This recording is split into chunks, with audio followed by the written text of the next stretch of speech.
ਸਤਿ ਸ਼੍ਰੀ ਅਕਾਲ। ਤੁਸੀਂ ਜੁੜੇ ਹੋਏ ਹੋ ਪੰਜਾਬੀ ਰੇਡੀਓ ਐਸੇ ਦੇ ਨਾਲ ਤੇ ਮੈਂ ਹਾਂ ਪ੍ਰਵੀਨ ਸ਼ਰਮਾ ਲੈ ਕੇ ਹਾਜ਼ਰ ਹਾਂ ਪ੍ਰੋਗਰਾਮ ਖਬਰ ਤੇ ਨਜ਼ਰ। ਖਬਰ ਤੇ ਨਜ਼ਰ ਪ੍ਰੋਗਰਾਮ ਦੇ ਵਿੱਚ ਕਈ ਅਹਿਮ ਤੇ ਕਈ ਖਾਸ ਖਬਰਾਂ ਨੂੰ ਲੈ ਕੇ ਚਰਚਾ ਕਰਨ ਦੇ ਲਈ ਜੁੜ ਚੁੱਕੇ ਨੇ ਪੰਜਾਬ ਤੋਂ ਸੀਨੀਅਰ ਪੱਤਰਕਾਰ ਅਤੇ ਸਰਗਰਮ ਸਮਾਜਿਕ ਕਾਰਕੁਨ ਦੀਪਕ ਸ਼ਰਮਾ ਜਨਾਰਥਲ ਜੀ। ਸ਼ਰਮਾ ਸਤਿ ਸ਼੍ਰੀ ਅਕਾਲ, ਸਵਾਗਤ ਹੈ ਜੀ ਪੰਜਾਬੀ ਰੇਡੀਓ ਐਸੇ ਤੇ। ਸਤਿ ਸ਼੍ਰੀ ਅਕਾਲ ਪ੍ਰਵੀਨ ਜੀ, ਸਾਰੇ ਦਰਸ਼ਕਾਂ ਨੂੰ ਸਰੋਤਿਆਂ ਨੂੰ ਪਿਆਰ ਭਰੀ ਸਤਿ ਸ਼੍ਰੀ ਅਕਾਲ। ਸਤਿ ਸ਼੍ਰੀ ਅਕਾਲ ਜੀ। ਪ੍ਰੋਗਰਾਮ ਦੇ ਵਿੱਚ ਅੱਗੇ ਵਧਣ ਤੋਂ ਪਹਿਲਾਂ ਧੰਨਵਾਦ ਕਰਦੇ ਚਲੀਏ ਸਪਾਂਸਰਸ ਦਾ ਜਿਹੜੇ ਜ਼ਰੀਆ ਬਣਦੇ ਨੇ ਇਹਨਾਂ ਪ੍ਰੋਗਰਾਮਾਂ ਨੂੰ ਤੁਹਾਡੇ ਤੱਕ ਪਹੁੰਚਾਉਣ ਦੇ ਲਈ। ਖਾਲਸਾ ਇੰਸ਼ੋਰੈਂਸ ਏਜੰਸੀ ਵਾਲੇ, ਜਿਨ੍ਹਾਂ ਤੋਂ ਤੁਸੀਂ ਹਰ ਤਰੀਕੇ ਦੀ ਇੰਸ਼ੋਰੈਂਸ ਲੈ ਸਕਦੇ ਹੋ। ਇੰਸ਼ੋਰੈਂਸ ਬਾਰੇ ਪਤਾ ਕਰਨ ਦੇ ਲਈ ਇਹਨਾਂ ਦਾ ਨੰਬਰ ਹੈ 408-272-2500। ਇਹ 1992 ਤੋਂ ਲਗਾਤਾਰ ਇੰਸ਼ੋਰੈਂਸ ਬਿਜ਼ਨਸ ਦੇ ਵਿੱਚ ਸ਼ਾਨਦਾਰ ਸੇਵਾਵਾਂ ਦੇ ਰਹੇ ਨੇ ਤੇ ਅਮਰੀਕਾ ਭਰ ਦੇ ਵਿੱਚ ਇੰਸ਼ੋਰੈਂਸ ਕਰਦੇ ਨੇ। ਓਬਾਮਾ ਕੇਅਰ, ਮੈਡੀਕੇਅਰ ਜਾਂ ਫਿਰ ਕਵਰਡ ਕੈਲੀਫੋਰਨੀਆ ਬਾਬਤ ਪਾਲਿਸੀ ਕਰਵਾਉਣ ਦੇ ਲਈ, ਸਲਾਹ ਲੈਣ ਦੇ ਲਈ ਅੱਜ ਹੀ ਕਾਲ ਕਰੋ 408-272-2500 ਤੇ। ਟਰਕੀਅਨ ਇਮੀਗ੍ਰੇਸ਼ਨ ਲਾ ਫਰਮ ਵਾਲੇ, ਜੇ ਟਰਕੀਅਨਾਂ ਟੌਰਨੀ ਟਰਕੀਅਨਾਂ ਦੇ ਨਾਲ ਤੁਸੀਂ ਵੈਸੀ ਇਮੀਗ੍ਰੇਸ਼ਨ ਬਾਬਤ ਕੋਈ ਵੀ ਸਲਾਹ ਕਰਨੀ ਹੈ, ਕੋਈ ਵੀ ਸਵਾਲ ਪੁੱਛਣਾ ਤੇ ਇਹਨਾਂ ਦਾ ਨੰਬਰ ਹੈ 4159090503। ਗੁਰਦੀਪ ਸਿੰਘ ਬਿਰਦੀ ਕਲੋਵਿਸ, ਮਨਦੀਪ ਸਿੰਘ, ਸੰਦੀਪ ਕੌਰ ਸੈਨ ਹੋਜ਼ੇ, ਅਮਰੀਕ ਸਿੰਘ ਅਟਵਾਲ, ਜਰਨੈਲ ਸਿੰਘ ਯੂਬਾ ਸਿਟੀ, ਗੁਰਨਾਮ ਸਿੰਘ ਐਂਟੀਲੋਪ ਤੇ ਜਰਨੈਲ ਸਿੰਘ ਸਿਆਟਲ ਤੋਂ। ਇਹਨਾਂ ਸਾਰੇ ਹੀ ਸਪਾਂਸਰਸ ਦਾ ਬਹੁਤ-ਬਹੁਤ ਧੰਨਵਾਦ। ਤੇ ਜੇਕਰ ਤੁਸੀਂ ਵੀ ਪੰਜਾਬੀ ਡੀਐਸਏ ਦੇ ਇਹਨਾਂ ਪ੍ਰੋਗਰਾਮਾਂ ਨੂੰ ਸਪਾਂਸਰ ਕਰਨਾ ਚਾਹੁੰਦੇ ਹੋ ਤਾਂ ਸਟੂਡੀਓ ਦਾ ਨੰਬਰ ਹੈ 408-272-5200।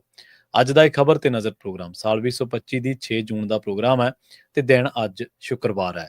ਖਬਰਾਂ ਦੀ ਸ਼ੁਰੂਆਤ ਕਰੀਏ ਪੰਥਕ ਸਰਗਰਮੀਆਂ ਤੋਂ। ਲੰਘੇ ਦਿਨਾਂ ਤੋਂ ਆਪਾਂ ਲਗਾਤਾਰ ਜਿਹੜਾ 6 ਜੂਨ ਨੂੰ ਕੌਮ ਦੇ ਨਾਂ ਜਿਹੜਾ ਸੰਦੇਸ਼ ਜਾਰੀ ਹੁੰਦਾ ਉਸ ਬਾਬਤ ਜੋ ਖਬਰਾਂ ਆ ਰਹੀਆਂ ਸਨ, ਜੋ ਅਟਕਲਾਂ ਲਾਈਆਂ ਜਾ ਰਹੀਆਂ ਸਨ, ਉਹਨਾਂ ਦੇ ਉੱਤੇ ਵਿਸਥਾਰ ਸਹਿਤ ਚਰਚਾ ਕੀਤੀ ਸ਼ਰਮਾ ਜੀ। ਜੋ ਉੱਥੇ ਵਾਪਰਿਆ, ਜੋ ਉੱਥੇ ਹੋ ਚੁੱਕਿਆ, ਉਹਦੇ ਵਿੱਚ ਸਵਾਲ ਇੱਕ ਵੱਡਾ ਖੜਾ ਹੋ ਗਿਆ ਵੀ ਧੁੰਮਾ ਜਾਂ ਫਿਰ ਧਾਮੀ, ਇਹਨਾਂ ਦੋਨਾਂ ਦੇ ਵਿੱਚੋਂ ਕਿਹਦੀ ਪੁੱਗੀ ਹੈ ਜਾਂ ਫਿਰ ਸੁਖਬੀਰ ਦੀ ਕੋਈ ਚੱਲੀ ਹੈ ਜੀ। ਜੋ ਉਹਨੇ ਕਹਿਤਾ ਉਹ ਲਾਸਟ ਹੋ ਨਿਬੜਿਆ। ਪ੍ਰਵੀਨ ਜੀ, 41ਵਾਂ ਬਰਾ ਸੀਗਾ ਸਾਕਾ ਨੀਲਾ ਤਾਰਾ ਦਾ, ਘੱਲੂਘਾਰੇ ਦਾ ਜੀ। ਉਸ ਮੌਕੇ ਵੱਡੀ ਗਿਣਤੀ 'ਚ ਸੰਗਤਾਂ ਇਕੱਤਰ ਸੀਗੀਆਂ, ਸਾਰੀਆਂ ਸੰਪਰਦਾਵਾਂ, ਟਕਸਾਲ, ਨਿਹੰਗ ਜਥੇਬੰਦੀਆਂ, ਹੋਰ ਸਿੱਖ ਨੁਮਾਇੰਦੇ, ਚਾਹੇ ਵਿਚਾਰਕ ਤੌਰ ਤੇ ਆਪਸ 'ਚ ਟਕਰਾਅ ਹੋਵੇ ਪਰ ਗੁਰੂ ਦੀ ਹਾਜ਼ਰੀ 'ਚ ਸਾਰੇ ਸਿਰ ਜੋੜ ਕੇ ਬੈਠਦੇ ਨੇ। ਸੋ ਉਸ ਤਹਿਤ ਜੋ ਇੱਕ ਰਵਾਇਤ ਤੁਰੀ ਆਉਂਦੀ ਆ ਉਸ ਅਨੁਸਾਰ ਸਭ ਤੋਂ ਪਹਿਲਾਂ ਸ਼੍ਰੀ ਅਖੰਡ ਪਾਠ ਸਾਹਿਬ ਦੇ ਸ਼੍ਰੀ ਅਕਾਲ ਤਖਤ ਸਾਹਿਬ ਤੇ ਭੋਗ ਪਾਏ ਗਏ।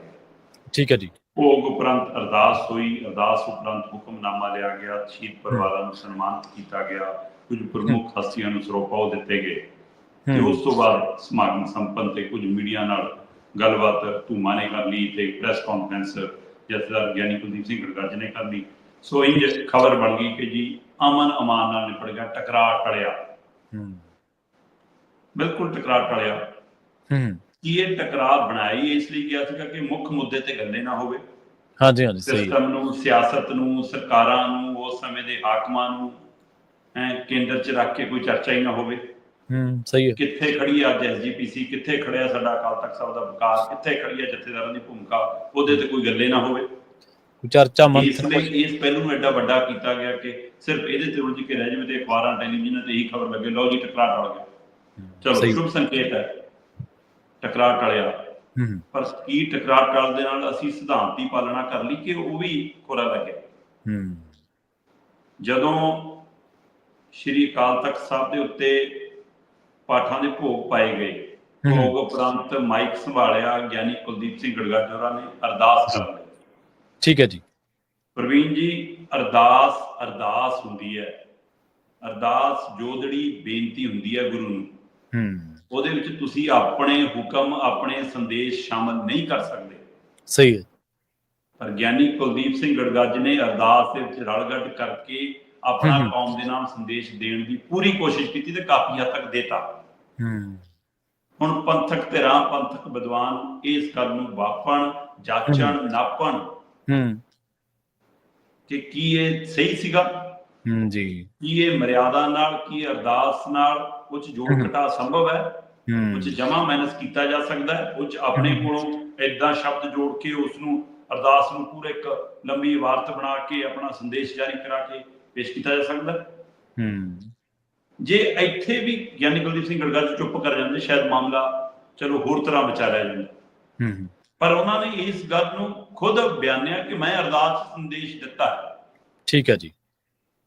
ਮੀਡੀਆ ਦੇ ਸਾਹਮਣੇ ਬੈਠੇ ਸੀ, ਪ੍ਰੈਸ ਕਾਨਫਰੰਸ ਸੀਗੀ, ਪ੍ਰੈਸ ਕਾਨਫਰੰਸ ਦੇ ਵਿੱਚ ਸਵਾਲ ਆਇਆ ਕਿ ਜੀ ਤੁਸੀਂ ਅੱਜ ਕੌਮ ਦੇ ਨਾਮ ਸੰਦੇਸ਼ ਕਿਉਂ ਨਹੀਂ ਦਿੱਤਾ। ਤੇ ਅੱਗਿਓਂ ਜਥੇਦਾਰ ਗੜਗੱਜ ਹੋਰਾਂ ਦਾ ਜਵਾਬ ਸੀ, ਤੁਸੀਂ ਪ੍ਰੈਸ ਕਾਨਫਰੰਸ ਤੁਸੀਂ ਅਰਦਾਸ ਨਹੀਂ ਸੁਣੀ? ਠੀਕ ਹੈ, ਅੱਛਾ। ਤੇ ਪੱਤਰਕਾਰ ਨੇ ਕੋਈ ਸਵਾਲ ਕੀਤਾ ਜੀ ਕਿ ਅਰਦਾਸ ਹੁੰਦੀ ਹੈ, ਸੰਦੇਸ਼ ਹੁੰਦਾ ਜੀ, ਤੇ ਇਸ ਗੱਲ ਤੋਂ ਥੋੜਾ ਤਲਖ ਵੀ ਹੋਏ। ਹੁਣ ਇੱਕ ਸਵਾਲ ਤਾਂ ਇੱਥੇ ਹੀ ਖੜਾ ਹੋਇਆ। ਦੂਸਰਾ, ਉਸ ਤੋਂ ਬਾਅਦ ਹੁਕਮਨਾਮੇ ਦੀ ਗੱਲ ਸੀ। ਹੁਕਮਨਾਮਾ ਗਿਆਨੀ ਰਘਵੀਰ ਸਿੰਘ ਹੋਰਾਂ ਨੇ, ਜਿਹੜੇ ਸਾਬਕਾ ਜਥੇਦਾਰ ਰਹੇ ਨੇ, ਤੇ ਇਸ ਮੌਕੇ ਹਰਿਮੰਦਰ ਸਾਹਿਬ ਦੇ ਹੈੱਡ ਗ੍ਰੰਥੀ ਨੇ, ਉਹਨਾਂ ਨੇ ਲਿਖਿਆ। ਹੁਕਮਨਾਮੇ ਉਪਰੰਤ ਸ਼ਹੀਦ ਪਰਿਵਾਰਾਂ ਨੂੰ, ਉਹਨਾਂ ਦੇ ਜੀਆਂ ਨੂੰ ਸਨਮਾਨਿਤ ਕਰਨ ਦੀ, ਸਰੋਪਾ ਪਾਉਣ ਦੀ ਸੇਵਾ ਜਥੇਦਾਰ SGPC ਦੇ ਪ੍ਰਧਾਨ ਖੁਦ ਐਡਵੋਕੇਟ ਹਰਿੰਦਰ ਸਿੰਘ ਧਾਮੀ ਹੋਰਾਂ ਨੇ ਨਿਭਾਈ। ਠੀਕ ਹੈ। ਪਰ ਜਦੋਂ ਵਾਰੀ ਜਥੇਦਾਰ ਗਿਆਨੀ ਕੁਲਦੀਪ ਸਿੰਘ ਗੜਗੱਜ ਤੇ ਹੋਰ ਅਜਿਹੀਆਂ ਸ਼ਖਸੀਅਤਾਂ ਨੂੰ, ਹਸਤੀਆਂ ਨੂੰ ਸਰੋਪਾ ਦੇਣ ਦੀ ਵਾਰੀ ਆਈ ਤਾਂ ਧਾਮੀ ਹੋਰੀ ਪਰੇ ਹੋ ਗਏ। ਅੱਛਾ, ਮਤਲਬ ਧਾਮੀ ਹੋਰਾਂ ਨੇ ਜਥੇਦਾਰ ਗੜਗੱਜ ਨੂੰ ਸਰੋਪਾ ਵੀ ਨਹੀਂ ਦਿੱਤਾ। ਪ੍ਰਵੀਨ ਜੀ, ਜਦੋਂ ਅਸੀਂ ਗੁਰੂ ਦੀ ਹਾਜ਼ਰੀ 'ਚ ਜਾਂਦੇ ਹਾਂ ਨਾ ਜੀ, ਤਾਂ ਅਸੀਂ ਬਾਹਰ ਕੱਲੀਆਂ ਜਰਾਬਾਂ ਤੇ ਆਪਣੇ ਜੋੜੇ ਤਾਰ ਕੇ ਨਹੀਂ ਜਾਂਦੇ। ਅਸੀਂ ਆਪਣੀ ਹਉਮੈ, ਹੰਕਾਰ, ਇਹ ਸਾਰੀਆਂ ਭਟਕਣਾ ਵੀ ਬਾਹਰ ਛੱਡ ਕੇ ਜਾਂਦੇ ਜੀ। ਬਿਲਕੁਲ, ਨਹੀਂ ਤਾਂ ਗਏ ਤੇ ਨਾ ਗਏ ਫਿਰ ਇੱਕ ਬਰਾਬਰ। ਪਰ ਉੱਥੇ ਜਥੇਦਾਰ ਗੜਗੱਜ ਦੀ ਇਹ ਹਉਮੈ ਵੀ ਸੀ ਕਿ ਦੇਖੋ, ਮੈਂ ਇੱਕ ਤਾਂ ਸਭ ਤੋਂ ਪਹਿਲਾਂ ਮੈਂ ਹੀ ਸੰਭਿਆ, ਮੈਂ ਦੇਖਿਆ ਅਰਦਾਸ ਸੰਦੇਸ਼ ਦੇਤਾ। ਹਉਮੈ ਤਾਂ ਕਿਤੇ ਨਾ ਕਿਤੇ ਉਹ ਇੱਧਰ ਵੀ ਪਈ ਸੀ ਕਿ ਧਾਮੀ ਹੋਰਾਂ 'ਚ ਦੇਖਿਆ ਮੈਂ ਸਰੋਪਾ ਨਹੀਂ ਨਾ ਦਿੱਤਾ, ਬਾਕੀਆਂ ਨੂੰ ਤਾਂ ਮੈਂ ਦਿੱਤੇ ਪਰ ਇਹਨੂੰ ਨਹੀਂ ਦਿੱਤਾ ਨਾ, ਹੈਨਾ। ਹਉਮੈ ਤਾਂ ਕਿਤੇ ਨਾ ਕਿਤੇ ਧੂਮੇ ਹੋਰਾਂ ਦੇ ਅੰਦਰ ਵੀ ਸੀ ਕਿ ਦੇਖਿਆ ਆਪਾਂ ਸੰਦੇਸ਼ ਪੜ੍ਹਨ ਨਹੀਂ ਨਾ ਦਿੱਤਾ, ਸਾਰੇ ਜਿੱਤ ਗਏ। ਸੋ ਹਰੇਕ ਬੰਦਾ ਉੱਥੋਂ ਇਹ ਮਹਿਸੂਸ ਕਰ ਰਿਹਾ ਸੀ ਕਿ ਲੈ ਮੇਰੀ ਪੂਰੀ। ਧੂਮੇ ਨੇ ਆ ਕੇ ਧਾਮੀ ਦਾ ਧੰਨਵਾਦ ਕਰਕੇ ਮੀਡੀਆ 'ਚ ਜ਼ਿਕਰ ਕੀਤਾ ਜੀ ਕਿ ਧਾਮੀ ਦੀ ਸੂਝ-ਬੂਝ ਨਾਲ ਇਹ ਟਕਰਾਅ ਟਲ ਗਿਆ। ਧਾਮੀ ਹੋਰੀ ਆਪਣੇ ਆਪ ਨੂੰ ਇਸ ਲਈ ਜਿੱਤਿਆ ਮਹਿਸੂਸ ਕਰਦਾ ਹੈ ਕਿ ਮੈਂ ਸਾਰਿਆਂ ਨੂੰ ਟੈਕਲ ਕਰ ਗਿਆ, ਮੇਰੀ ਚੱਲ ਗਈ, ਮੇਰੀ ਪੁੱਗ ਗਈ। ਜਥੇਦਾਰ ਗੜਗੱਜ ਹੋਰਾਂ ਨੇ ਮੀਡੀਆ 'ਚ ਗੱਲ ਰੱਖਦਿਆਂ ਹੋਇਆ ਕਿਹਾ ਕਿ ਦੇਖੋ ਜੀ, ਇਹ ਤਾਂ ਵਾਹਿਗੁਰੂ ਨੇ ਸੇਵਾ ਬਖਸ਼ੀ ਸੀ, ਏਦਾਂ ਹੋ ਗਿਆ, ਠੀਕ ਨਿਬੜ ਗਿਆ ਜੀ। ਮਤਲਬ ਉਹ ਆਪਣੇ ਆਪ ਨੂੰ ਕ੍ਰੈਡਿਟ ਦੇ ਰਹੇ ਸੀ। ਮੈਂ ਕਹਿੰਦਾ ਠੀਕ ਹੈ, ਸਿਆਣਾ ਫੈਸਲਾ ਕਿ ਤੁਸੀਂ 2 ਕਦਮ ਜੇ ਪਿਛਾਂ ਵੀ ਹਟੇ, ਟਕਰਾ ਟਲਿਆ, ਪਰ ਆਪਣੇ ਆਪ ਨੂੰ ਕ੍ਰੈਡਿਟ ਲੈਣ ਦੀ ਕਾਹਲ ਜਿਹੜੀ ਉੱਥੇ ਸਹੀ ਹੈ, ਉਹ ਕੀ ਸ਼ੋਭਦੀ ਹੈ ਇਹਨਾਂ ਅਹੁਦਿਆਂ ਤੇ, ਇਹਨਾਂ ਪਦਵੀਆਂ ਤੇ, ਇਹਨਾਂ ਸਥਾਨਾਂ ਤੇ। ਫਿਰ ਇਹ ਤੋਂ ਵੀ ਸੱਚਾਈ ਇਹ ਹੈ ਕਿ ਸੁਖਬੀਰ ਬਾਦਲ ਦੀ ਪੁੱਗੀ ਹੈ। ਠੀਕ ਹੈ। ਦੇਖੋ, ਜਥੇਦਾਰ ਗਿਆਨੀ ਕੁਲਦੀਪ ਸਿੰਘ ਗੜਗੱਜ ਇੱਕ ਰਾਤ ਪਹਿਲਾਂ ਤੱਕ ਅੜੇ ਹੋਏ ਸੀਗੇ, ਜੋ ਮਰਜ਼ੀ ਹੋਵੇ ਮੈਂ ਸਵੇਰੇ ਕੌਮ ਦੇ ਨਾਮ ਸੰਦੇਸ਼ ਜਾਰੀ ਕਰੂੰਗਾ। ਤੇ ਕੌਮ ਦੇ ਨਾਮ ਸੰਦੇਸ਼ ਜਾਰੀ ਕਰਨ ਨੂੰ ਸ਼੍ਰੀ ਅਕਾਲ ਤਖਤ ਸਾਹਿਬ ਦੀ ਫਸੀਲ ਤੇ ਆਉਣਾ ਪੈਣਾ ਸੀ। ਫਸੀਲ ਤੇ ਉਹਨਾਂ ਦਾ ਕੋਈ ਸ਼ਬਦ ਨਹੀਂ ਆਇਆ ਜੀ ਜੀ, ਪਰ ਉਹ ਸਮਾਗਮ 'ਚ ਹਾਜ਼ਰ ਸੀ, ਅਰਦਾਸ ਉਹਨਾਂ ਨੇ ਕੀਤੀ। ਸੋ ਸੁਖਬੀਰ ਬਾਦਲ ਨੇ ਜਥੇਦਾਰ ਗੜਗੱਜ ਨੂੰ ਸੁਨੇਹਾ ਦਿੱਤਾ ਕਿ ਭਾਈ ਤੂੰ ਇੱਥੇ ਅਰਦਾਸ ਤਾਂ ਕਰ ਰਿਹਾ, ਤੂੰ ਇੱਥੇ ਤਾਂ ਬੈਠਾ ਜੇ ਅਸੀਂ ਚਾਹਿਆ। ਜੇ ਕੱਲਾ ਤੂੰ ਜਥੇਦਾਰ ਦੇ ਨਾਂ ਤੇ ਬੈਠਦਾ, ਤੇਰਾ ਵਿਰੋਧ ਇੰਨਾ ਸੀ ਤੂੰ ਬੈਠ ਨਹੀਂ ਸਕਦਾ ਸੀ, ਤੈਨੂੰ ਰੱਖਣਾ ਸੀ। ਆਪਣੀ ਹੋਂਦ ਜਤਾਈ ਗਈ ਉੱਥੇ ਜੀ ਜੀ ਜੀ ਕਿ ਅਸੀਂ ਬਿਠਾਇਆ। ਧਾਮੀ ਹੋਰੀ ਵੀ ਇਸੇ ਲਈ ਦਿਖਾ ਰਹੇ ਸੀ ਨਾ ਕਿ ਧਾਮੀ ਹੋਰਾਂ ਦੇ ਪ੍ਰਬੰਧਾਂ ਦੇ ਹੇਠ ਹੋਇਆ ਜੀ। ਤੇ ਦੂਸਰੇ ਪਾਸੇ ਇਹ ਵੀ ਜਚਾਇਆ ਗਿਆ ਕਿ ਦੇਖ, ਜਿਹੜੇ ਤੇਰੇ ਵਿਰੋਧ ਕਰਦੇ ਸੀ ਤੇਰੇ ਸਾਹਮਣੇ ਹੀ ਬੈਠੇ ਆ, ਪਰ ਕੁਝ ਨਹੀਂ ਬੋਲੇ। ਤੇ ਧੂਮਾ ਹੋਰਾਂ ਨੂੰ ਵੀ ਇਹ ਜਚਾਇਆ ਗਿਆ ਕਿ ਲਓ, ਜੇ ਸੰਦੇਸ਼ ਨਹੀਂ ਤਾਂ ਵੀ ਅਰਦਾਸ ਤਾਂ ਅਸੀਂ ਕਰਾਈ ਲਈ, ਆ ਬੈਠਾ ਸਾਡਾ ਜਥੇਦਾਰ। ਸਹੀ ਹੈ, ਉਹਨਾਂ ਨੂੰ ਇਹ ਜਚਾਇਆ। ਤੋ ਇਹ ਮਤਲਬ ਇਹ ਸਾਰੀਆਂ ਪ੍ਰਕਿਰਿਆਵਾਂ ਕਿਤੇ ਨਾ ਕਿਤੇ ਰਾਜਨੀਤਿਕ ਰੰਗਤ, ਮੈਂ ਪਹਿਲੇ ਦਿਨ ਤੋਂ ਗੱਲ ਕਰਦਾ ਰਿਹਾ ਕਿ ਵਿਚਾਰ ਤਾਂ ਇਹ ਹੋਣੇ ਚਾਹੀਦੇ ਸੀ ਕਿ ਉਸ ਸਮੇਂ ਇੰਦਰਾ ਦੇ ਰਾਜ ਦੇ ਵਿੱਚ ਇਹ ਕਾਰਾ ਹੋਇਆ ਕਿਉਂ ਜੀ। ਸਹੀ ਹੈ, ਇੰਦਰਾ ਨੇ ਇਹ ਕੀਤਾ ਕਿਉਂ, ਉਸ ਸਮੇਂ ਦੀ ਭਾਰਤ ਸਰਕਾਰ ਨੇ ਇਹ ਗਲਤ ਕਦਮ ਚੁੱਕਿਆ ਕਿਉਂ, ਸਹੀ ਹੈ, ਦਰਬਾਰ ਸਾਹਿਬ ਤੇ ਅਕਾਲ ਤਖਤ ਸਾਹਿਬ ਤੇ ਅਟੈਕ ਕਿਉਂ।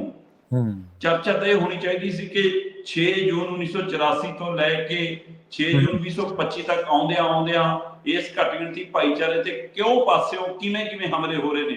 ਕੱਲਾ ਇਹ ਤੋਪਾਂ ਟੈਂਕਾਂ ਵਾਲਾ ਹਮਲਾ ਨਹੀਂ ਜਿਹੜਾ ਅੱਜ ਹਮਲਾ ਹੋ ਰਿਹਾ। ਸਹੀ। ਤੇ ਅੱਜ ਇਹ ਸਾਰੀ ਪ੍ਰਕਿਰਿਆ ਚ ਕਿ ਸ਼੍ਰੋਮਣੀ ਕਮੇਟੀ ਸਿਮਟ ਕੇ ਕੱਲੀ ਪੰਜਾਬ ਤੱਕ ਰਹਿ ਗਈ। ਅਸੀਂ ਆਪਣੇ ਹੀ ਤਖਤਾਂ ਨੂੰ ਕਿੱਥੇ ਆਮੋ ਸਾਹਮਣੇ ਲਿਆ ਖੜਾ ਕੀਤਾ। ਇਹਦੇ ਤੇ ਮੰਥਨ ਕਦੋਂ ਹੋਣੇ ਸੀ, ਕਿੱਥੇ ਹੋਣੇ ਸੀ। ਸੋ ਇਹ ਸਾਰੀਆਂ ਚੀਜ਼ਾਂ ਮੰਨਫੀ ਹੋਈਆਂ, ਹਉਮੈ ਹੰਕਾਰ ਤੇ ਵਰਤਾਰਾ ਭਾਰੀ ਹੋਇਆ ਤੇ ਕੁੱਲ ਮਿਲਾ ਕੇ ਇਹ ਦਿਖਾਵਾ ਹੋਇਆ ਕਿ ਮੇਰੀ ਵੀ ਪੁੱਗੀ, ਉਹਦੀ ਵੀ ਪੁੱਗੀ, ਇਹਦੀ ਵੀ ਪੁੱਗੀ। ਸਾਰਿਆਂ ਦੀ ਹੈ ਨਾ, ਪਰ ਪੁੱਗੀ ਸੁਖਬੀਰ ਦੀ ਹੈ ਜੀ। ਤੇ ਉਹਨੇ ਆਪਣੀਆਂ ਰਾਜਨੀਤਿਕ ਗੋਟੀਆਂ ਫਿੱਟ ਕੀਤੀਆਂ। ਤੇ ਜੇ ਧੂਮਾ ਨੂੰ ਇਸ ਗੱਲ ਲਈ ਮਨਾਇਆ, ਨਿਹੰਗ ਮੁਖੀ ਬਲਵੀਰ ਸਿੰਘ ਹੋਰਾਂ ਨੂੰ ਇਸ ਗੱਲ ਲਈ ਮਨਾਇਆ, ਤੇ ਫਿਰ ਅਗਲੇ ਵੀ ਕੁਝ ਮਨਾ ਕੇ ਉੱਠੇ ਹੋਣੇ ਨਾ ਜੀ। ਸਹੀ ਹੈ। ਇਹਦਾ ਮਤਲਬ ਇਹ ਜਿਹੜੀ ਸ਼ਾਂਤੀ ਹੈ ਇਹ ਆਉਂਦੇ ਤੂਫਾਨ ਦੀ ਨਿਸ਼ਾਨੀ ਤਾਂ ਨਹੀਂ। ਜਥੇਦਾਰ ਗਿਆਨੀ ਕੁਲਦੀਪ ਸਿੰਘ ਗੜਗੱਜ ਸ਼੍ਰੀ ਅਕਾਲ ਤਖਤ ਸਾਹਿਬ ਦੀ ਸੇਵਾ ਤੋਂ ਫਾਰਗ ਹੋਣਗੇ। ਠੀਕ ਹੈ। ਬਾਬਾ ਟੇਕ ਸਿੰਘ ਧਨੌਲਾ ਦਮਦਮਾ ਸਾਹਿਬ ਦੀ ਜਥੇਦਾਰੀ ਤੋਂ ਫਾਰਗ ਹੋਣਗੇ। ਇਹ 6 ਜੂਨ ਦੇ ਸਮਾਗਮਾਂ 'ਚ ਚੁੱਪ ਵਰਤਾਉਣ ਦਾ ਇਹ ਸਮਝੌਤਾ ਹੈ। ਠੀਕ ਹੈ। ਤੇ ਹੋ ਸਕਦਾ ਹੈ ਗਿਆਨੀ ਕੁਲਦੀਪ ਸਿੰਘ ਗੜਗੱਜ ਨੂੰ ਤਖਤ ਸ੍ਰੀ ਕੇਸਗੜ੍ਹ ਸਾਹਿਬ ਦੀ ਵੀ ਸੇਵਾ ਛੱਡਣੀ ਪੈ ਜਾਵੇ। ਹਾਂ, ਉਹ ਤੋਂ ਪਹਿਲਾਂ ਕੀ ਸੁਖਬੀਰ ਬਾਦਲ ਹੋਰੀ ਜਿਹੜੇ ਕੰਮ ਲਈ ਲੈ ਕੇ ਆਏ ਨੇ ਇਹਨਾਂ ਜਥੇਦਾਰਾਂ ਨੂੰ ਉਹ ਕੰਮ ਕਰਾਉਣਗੇ? ਕਿਉਂਕਿ ਪ੍ਰਵੀਨ ਜੀ ਸਵਾਲ ਜਿਹੜਾ ਸਭ ਤੋਂ ਵੱਡਾ ਹੈ ਉਹ ਇਹ ਹੈ, ਕਹਿੰਦੇ ਕਿ ਗਿਆਨੀ ਕੁਲਦੀਪ ਸਿੰਘ ਗੜਗੱਜ ਇਹ ਮਹਿਸੂਸ ਕਰਦੇ ਨੇ ਕਿ ਇਹ ਉਹਦਾ ਪਰਮਾਨੈਂਟ ਨਹੀਂ ਹੁੰਦਾ, ਆਉਂਦਾ ਜਾਂਦਾ ਰਹਿੰਦਾ। ਕਹਿੰਦੇ ਉਹ ਮਹਿਸੂਸ ਕਰਦੇ ਨੇ ਕਿ ਜਦੋਂ ਮੈਂ ਜਾ ਕੇ ਮੁੜ ਕੇ ਭਾਈਚਾਰੇ 'ਚ ਵਿਚਰਨਾ ਹੈ, ਸਮਾਜ 'ਚ ਵਿਚਰਨਾ ਹੈ, ਸਿੱਖ ਸਮਾਗਮਾਂ 'ਚ ਜਾਣਾ, ਤਾਂ ਮੈਨੂੰ ਅੱਖਾਂ ਦੇਖਣਗੀਆਂ ਕਿ ਭਾਈ ਤੂੰ ਆਹ ਕੀ ਕਰਿਆ ਜੇ ਮੈਂ ਅਜਿਹੇ ਫੈਸਲੇ ਲੈਣਾ। ਇਸ ਲਈ ਉਹ ਕਹਿੰਦੇ ਕਿ ਮੈਂ ਨੀਵੀਂ ਪਾ ਕੇ ਨਹੀਂ ਵਿਚਰਨਾ, ਮੈਂ ਅਜਿਹਾ ਨਹੀਂ ਕਰ ਸਕਦਾ। ਪਰ ਅਗਲੇ ਕਹਿੰਦੇ ਜੇ ਰਣਜੀਤ ਸਿੰਘ ਗੌਹਰ ਵਾਲਾ ਕੰਮ ਕਰਾ ਸਕਦੇ ਹਾਂ, ਅਸੀਂ ਰਣਜੀਤ ਸਿੰਘ ਢੱਡਰੀ ਵਾਲਾ ਕਰਾ ਸਕਦੇ ਹਾਂ, ਅਸੀਂ ਗਿਆਨੀ ਗੁਰਮੁਖ ਸਿੰਘ ਵਾਲਾ ਕਰਾ ਸਕਦੇ ਹਾਂ, ਸਰਨਾ ਬਰਦਰ ਵਾਲਾ ਕਰਾ ਸਕਦੇ ਹਾਂ, ਫਿਰ ਇਹ ਵੀ ਕਰਾਵਾਂਗੇ। ਇਹ ਕਿਹੜਾ ਸਾਡੇ ਤੋਂ ਖੁੰਝਿਆ ਜਾਣਾ। ਉਹ ਕਹਿੰਦੇ ਜੇ ਵਿਰੋਧ ਦਾ ਡਰ ਹੈ, ਸਹੀ, ਮੇਰਾ ਸੰਗਤ ਵਿਰੋਧ ਕਰੂਗੀ, ਕਹਿੰਦੇ ਫਿਰ ਵਿਰੋਧ ਸਾਨੂੰ ਵੀ ਕਰਨਾ ਹੁੰਦਾ। ਕਹਿੰਦੇ ਅਜਿਹੇ ਸੁਨੇਹੇ ਤਾਂ ਕੱਪੜੇ ਨੇ ਜੀ। ਤੇ ਇਹਦਾ ਮਤਲਬ ਕੀ, ਹੁਣ ਆਉਂਦੇ ਦਿਨਾਂ 'ਚ ਜਥੇਦਾਰ ਗਿਆਨੀ ਕੁਲਦੀਪ ਸਿੰਘ ਗੜਗੱਜ ਦੀਆਂ ਸੇਵਾਵਾਂ ਮੁਕੰਮਲ ਹੋਣ ਤੋਂ ਪਹਿਲਾਂ ਸੁਖਬੀਰ ਬਾਦਲ ਦੀ ਝੋਲੀ ਫਕਰੇ ਕੌਮ ਫੇਰ ਪਊਗਾ, ਜਾਂ 5 ਮੈਂਬਰੀ ਕਮੇਟੀ ਤੇ ਰੋਕ ਲੱਗੂਗੀ, ਜਾਂ 5 ਮੈਂਬਰੀ ਕਮੇਟੀ ਤੋਂ ਸਮੁੱਚੀ ਭਰਤੀ ਮੰਗਾ ਕੇ ਆਪਣੇ ਕੋਲ ਰੱਖ ਲਈ ਜਾਊਗੀ। ਜੀ ਜੀ, ਇਹ ਸਾਰੇ ਸਵਾਲ ਹਵਾ 'ਚ ਤੈਰ ਰਹੇ ਨੇ। ਜੇ ਤਾਂ ਗਿਆਨੀ ਕੁਲਦੀਪ ਸਿੰਘ ਗੜਗੱਜ ਨੇ ਕਰਤਾ, ਫਿਰ ਉਹਨਾਂ ਦਾ ਇਤਿਹਾਸ 'ਚ ਨਾ ਉਵੇਂ ਲਿਖਾਉਣਾ ਜਿਵੇਂ ਡੇਰਾ ਸਿਰਸਾ ਮੁਖੀ ਨੂੰ ਮਾਫੀ ਵਾਲਿਆਂ ਦੇ ਲਿਖੇ ਹੋਏ ਨੇ। ਸਹੀ ਹੈ ਨਾ। ਜੇ ਉਹ ਇਹ ਗੱਲ ਸੰਗਤ ਦੇ ਸਾਹਮਣੇ ਲਿਆਏ, ਕੌਮ ਦੇ ਸਾਹਮਣੇ ਲਿਆਏ ਕਿ ਦੇਖੋ ਜੀ ਮੈਨੂੰ ਆਹ ਕਰਾਉਣ ਨੂੰ ਫਿਰਦੇ ਨੇ, ਮੈਨੂੰ ਆਹ ਕਹਿੰਦੇ ਨੇ, ਪਰ ਮੈਂ ਸਿਧਾਂਤ ਤੇ ਖੜ ਗਿਆ, ਸਹੀ ਹੈ, ਫਿਰ ਉਹ ਗਿਆਨੀ ਹਰਪ੍ਰੀਤ ਸਿੰਘ, ਗਿਆਨੀ ਰਘੁਵੀਰ ਸਿੰਘ ਵਾਲੀ ਕਤਾਰ 'ਚ ਵੀ ਖੜੇ ਹੋ ਸਕਦੇ। ਇਹ ਹੁਣ ਉਹਨਾਂ ਦੇ ਹੱਥ ਹੈ ਕਿ ਉਹਨਾਂ ਨੇ ਕੀ ਕਰਨਾ। ਪਰ ਇਹ ਆਉਂਦੇ ਦਿਨਾਂ ਦੇ ਵਿੱਚ ਇਸ ਪਾਸੇ ਨੂੰ ਗੱਲ ਵਧਣੀ ਹੈ ਜੀ, ਇਹ ਤੈਅ ਹੈ। ਜਿਵੇਂ ਆਪਾਂ ਪਹਿਲਾਂ ਹੀ ਕਹਿ ਰਹੇ ਸੀ ਕਿ ਚਾਹੇ ਦੋਵੇਂ ਧਿਰਾਣੀਆਂ ਨੇ, ਪਰ ਆਖਰ ਗੱਲ ਇੱਥੇ ਨਿਬੜਨੀ ਹੈ ਕਿ ਜਥੇਦਾਰ ਗਿਆਨੀ ਕੁਲਦੀਪ ਸਿੰਘ ਗੜਗੱਜ ਮੁੱਖ ਤੌਰ ਤੇ ਅਦ੍ਰਿਸ਼ ਹੋ ਜਾਣਗੇ, ਉਸ ਰੋਪਾ ਉਹ ਨਹੀਂ ਪਾਉਣਗੇ, ਉਹ ਸੰਦੇਸ਼ ਨਹੀਂ ਦੇਣਗੇ। ਉਹ ਹੋਇਆ। ਤੇ ਹੁਣ ਜੋ ਸਾਡੇ ਕੋਲ ਜਾਣਕਾਰੀ ਹੈ, ਉਹ ਜਾਣਕਾਰੀ ਇਹੀ ਹੈ ਕਿ ਆਉਂਦੇ ਦਿਨਾਂ 'ਚ ਇਹ ਵਰਤਾਰਿਆਂ ਲਈ ਕੋਸ਼ਿਸ਼ਾਂ ਹੋਣੀਆਂ ਨੇ ਤੇ ਅਦਲਾ ਬਦਲੀ ਤੈਅ ਹੈ। ਬਾਕੀ 9 ਤਰੀਕ ਦੀ ਅੰਤਰਿਮ ਕਮੇਟੀ ਦੀ ਬੈਠਕ ਦੇ ਉੱਤੇ ਸਭ ਦੀ ਨਜ਼ਰ ਹੈ। ਬਿਲਕੁਲ ਜੀ। ਦੇਖੋ, ਜਦੋਂ ਬੰਦੇ ਇਹ ਵੇਖਣ ਲੱਗ ਪਏ ਨਾ ਸ਼ਰਮਾ ਜੀ ਕਿ ਸਾਡੀ ਰਹਿ ਗਈ ਤੇ ਹੋਰ ਕਿਸੇ ਦੀ ਰਵੇ ਨਾ ਰਵੇ, ਜਾਂ ਸਾਡੀ ਪੁੱਗੀ ਹੋਰ ਕਿਸੇ ਦੀ ਪੁੱਗੇ ਨਾ ਪੁੱਗੇ, ਉਹ ਫਿਰ ਬਾਹਲਾ ਚਿਰ ਨਹੀਂ ਪੁੱਗਦੀਆਂ ਹੁੰਦੀਆਂ ਚੀਜ਼ਾਂ। ਤੁਸੀਂ ਸ਼ੁਰੂ ਦੇ ਵਿੱਚ ਇੱਕ ਬਹੁਤ ਵਧੀਆ ਗੱਲ ਕਹੀ ਸੀ ਵੀ ਇਹ ਜਿਹੜੀਆਂ ਚੀਜ਼ਾਂ ਨੇ ਡੰਗ ਟਪਾਊ ਨੇ, ਜਾਂ ਇਹਨਾਂ ਉੱਤੇ ਕੋਈ ਮੰਥਨ ਹੋਣਾ ਚਾਹੀਦਾ ਸੀ, ਜਾਂ ਸਿਰ ਜੁੜਨੇ ਚਾਹੀਦੇ ਸੀ, ਜਾਂ ਸਵਾਲ ਹੋਣੇ ਚਾਹੀਦੇ ਸੀ। ਪਰ ਇਹ ਸਾਰਾ ਜਿਹੜਾ ਨਾਟਕ ਰਚਿਆ ਗਿਆ ਹੈ, ਕੀ ਉਹ ਸਾਰੇ ਵਰਤਾਰਿਆਂ ਨੂੰ ਠੱਲ ਪਾਉਣ ਦੇ ਜਾਂ ਉਹਨਾਂ ਤੋਂ ਪਾਸੇ ਧਿਆਨ ਕਰਨ ਦੇ ਲਈ? ਤੇ ਜਿਹੜੀ ਤੁਸੀਂ ਅਖੀਰ ਤੇ ਗੱਲ ਕਹੀ ਆ ਜੀ ਪ੍ਰਵੀਨ ਜੀ, ਤੁਸੀਂ ਇਹ ਦੇਖੋ ਕਿ ਪ੍ਰੈਸ ਕਾਨਫਰੰਸ 'ਚ ਗਿਆਨੀ ਕੁਲਦੀਪ ਸਿੰਘ ਗੜਗੱਜ ਮੀਡੀਆ ਦਾ ਸਵਾਲਾਂ ਦੇ ਜਵਾਬ ਦਿੰਦਿਆਂ ਘਿਰ ਵੀ ਗਏ ਸੀ, ਤੇ ਉਹ ਇਹ ਵੀ ਕਹਿ ਗਏ, ਕਹਿੰਦੇ ਦੇਖੋ ਜੀ ਤੁਸੀਂ ਉਹੀ ਗੱਲਾਂ ਕਰੀ ਜਾਂਦੇ ਹੋ, ਕੋਈ ਗੱਲ ਨਹੀਂ, ਇੱਕ ਦਿਨ ਮੇਰੇ ਫੈਸਲਿਆਂ ਦੇ ਆਧਾਰ ਤੇ ਦੇਖਿਓ, ਇੱਕ ਦਿਨ ਉਹ ਆਊਗਾ ਮੈਨੂੰ ਸਾਰੇ ਸਰੋਪਾਓ ਦੇਣਗੇ। ਫਿਰ ਮਤਲਬ ਤੁਸੀਂ ਮੰਨ ਰਹੇ ਹੋ ਨਾ ਕਿ ਤੁਸੀਂ ਅਜੇ ਸਾਰਿਆਂ ਤੋਂ ਪ੍ਰਵਾਨ ਨਹੀਂ ਚੜੇ।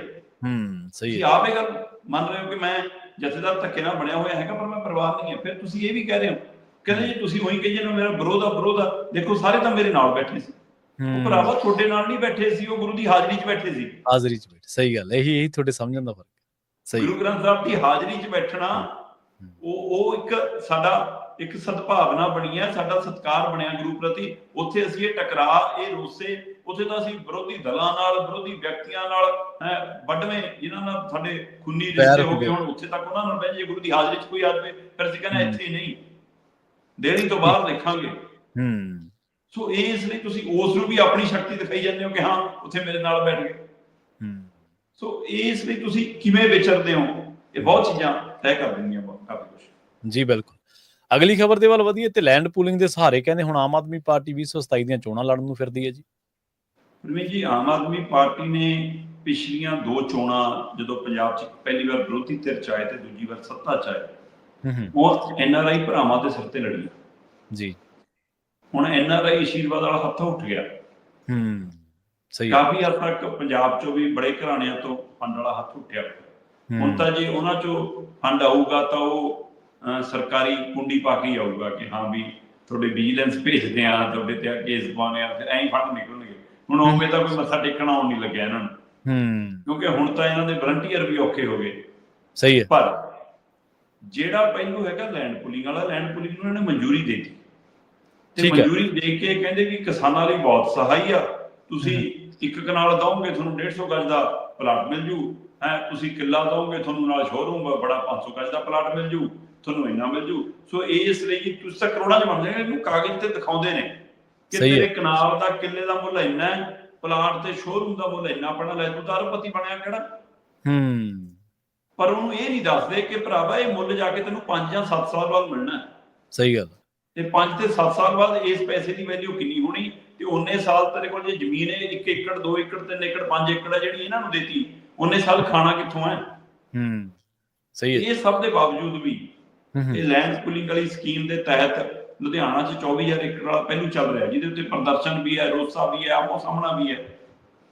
ਪਰ ਇਹ ਮਾਮਲਾ ਹੁਣ 24,000 ਏਕੜ ਦਾ ਨਹੀਂ ਰਿਹਾ ਪ੍ਰਵੀਨ ਜੀ। ਠੀਕ ਹੈ। ਇਹ ਮਾਮਲਾ 36,000 ਏਕੜ ਦਾ ਬਣ ਗਿਆ। ਠੀਕ ਹੈ। ਅੱਛਾ। ਪੰਜਾਬ ਦੇ ਵਿੱਚ ਲੁਧਿਆਣਾ ਤੋਂ ਬਿਨਾਂ 19 ਥਾਵਾਂ ਹੋਰ ਚੁਣੀਆਂ। ਠੀਕ ਹੈ। ਜਿੱਥੋਂ ਇਹਨਾਂ ਨੇ 12,000 ਏਕੜ ਤੋਂ ਵੱਧ ਜ਼ਮੀਨ ਅਕਵਾਇਰ ਕਰਨੀ ਹੈ, ਇਸੇ ਕੰਮ ਲਈ, ਅਰਬਨ ਸਟੇਟ ਬਣਾਉਣ ਲਈ, ਸ਼ਹਿਰੀ ਕਲੋਨੀਆਂ ਕੱਟਣ ਲਈ, ਸ਼ਹਿਰ ਉਸਾਰਨ ਲਈ। ਜੀ।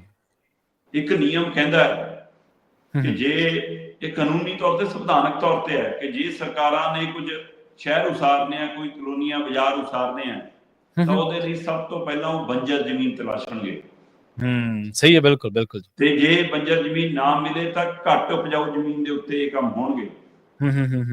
ਤੇ ਉਪਜਾਊ ਜ਼ਮੀਨ ਤਾਂ ਲੈਣੀ ਹੈ ਜੇ ਬਹੁਤ ਕੋਈ ਮਸਲਾ ਹੋਵੇ, ਕੋਈ ਫੌਜ ਦਾ, ਕੋਈ ਪੁਲ ਦਾ, ਕੋਈ ਕਿਸੇ ਦੇਸ਼ ਹਿੱਤ ਵਾਲਾ, ਫੇਰ ਐਮਰਜੈਂਸੀ ਟਾਈਪ ਕੁਝ ਵੀ।